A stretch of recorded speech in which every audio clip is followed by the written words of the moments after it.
Didn't they use slaves to harvest the cane? No, he didn't. No, oh. All right. Other people did, but not when Mr. Henry was Sir Henry. So it was all Lyle's fault, not Tate. It was his business was after. Right. After that's where we got a bad situation. We've got poorly educated people spousing off about things they don't bother to question in the first place. Mr. Tate, his widow, left a fortune for the poor people to enjoy. She gave money for the Tate model. So people go along on a Sunday and just look at nice pictures, get educated, go and let money to a lovely library in Brixton. Okay, so that's one. That's one. Right. No, I understand that, but if Tate's disputed it. But that council is were these?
please walk or cycle if you can.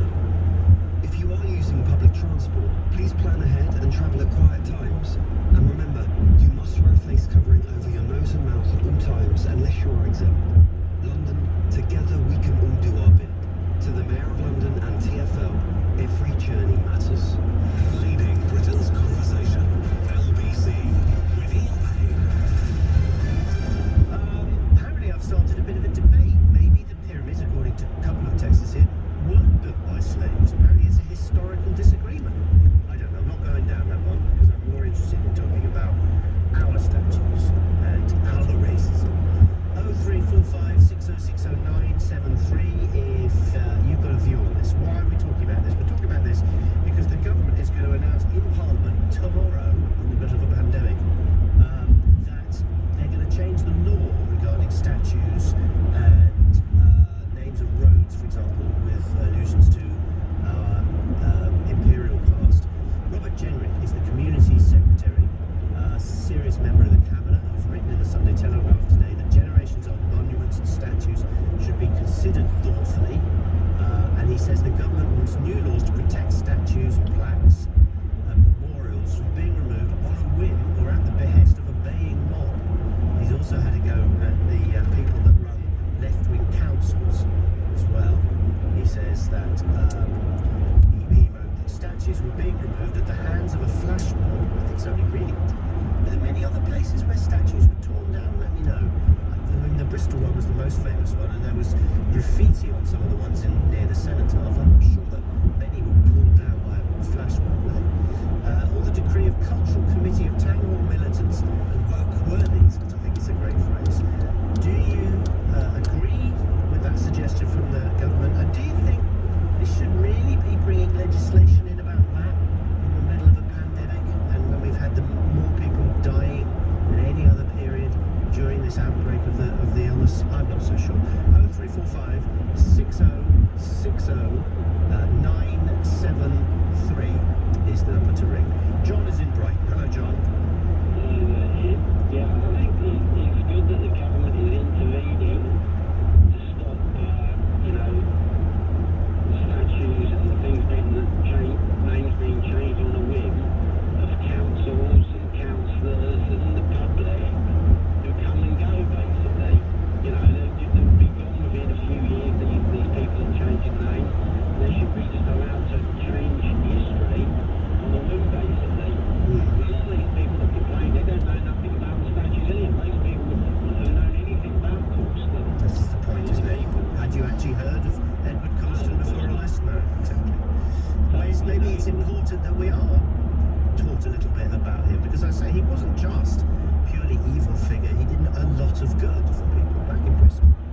Well, yeah, I think obviously people have learned a lot more about the statue since the fury about the statue being torn, so that's a good thing. And I think, like your professor guy in Edinburgh, I think that's what you should do. I agree, yeah, no, he's about this stuff. very switched on. And I think it's being driven by social media nonsense. Why do you think the government, though, is considering this as a bit of legislation now? Haven't they got more important things to be talking about? Well, I don't know. Yeah, I think they probably have got more important things to do, but I guess maybe Mr. Jenrick hasn't got enough to do, maybe. I think they've had one of those little inner, what do they call them, the quad, the four ministers, including the Prime Minister, and they've said, what can we do to get the public on our side? Yeah. Here's a good idea. Well, Boss, yeah. what do you reckon?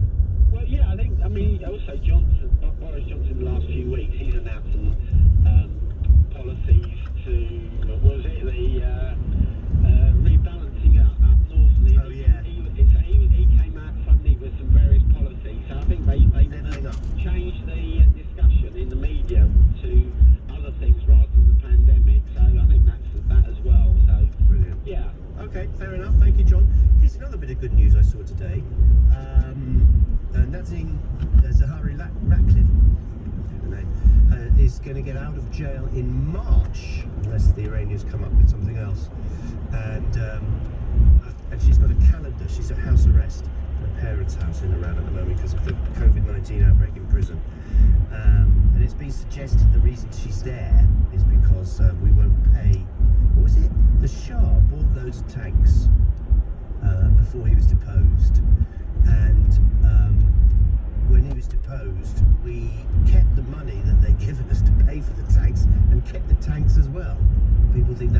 to do with that. Anyway, let's bring it up to history. Yes, modern history. We're talking about the slave trade, obviously. We're talking about statues, memorials, and Robert Jenrick saying that these things should, in law, be only changed by a planning proposal, a formal planning proposal, and even after that, the government minister will have the veto. I think it's a bit much that even after a formal planning process, the government should still be able to say, no, you can't change it. I don't know. We have Joy in Tottenham. Hello, Joy. Hello. Yeah. Hello. And to you. And to you. Yes, this statue, as a woman of colour, this concerns me greatly. Okay.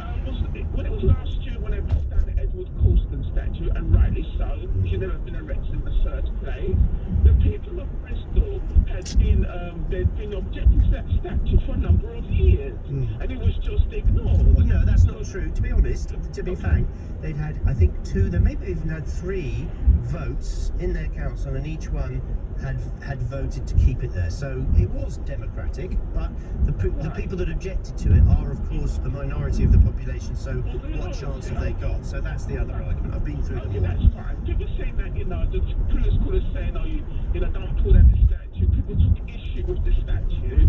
The fact of the matter is, this kind of white folks coming on the radio or going out on social media telling us black folks how we should think and feel.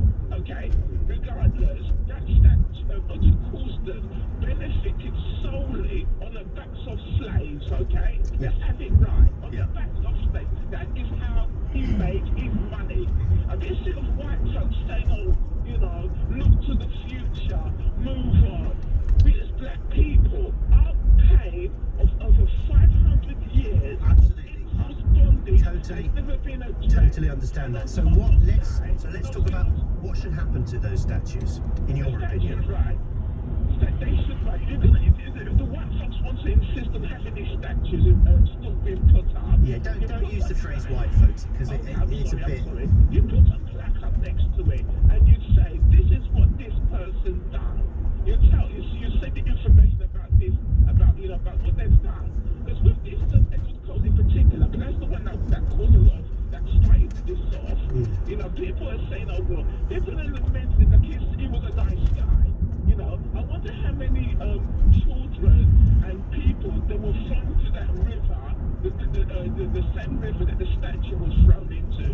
I'm a bit tired of, indigenous people making life. Well, look, we can argue about what he did, whether he was purely evil or whether he was actually a philanthropist. But what I'm much more interested in, what in the year 2021 do you think the government should decide what to do with these statues? What should we do?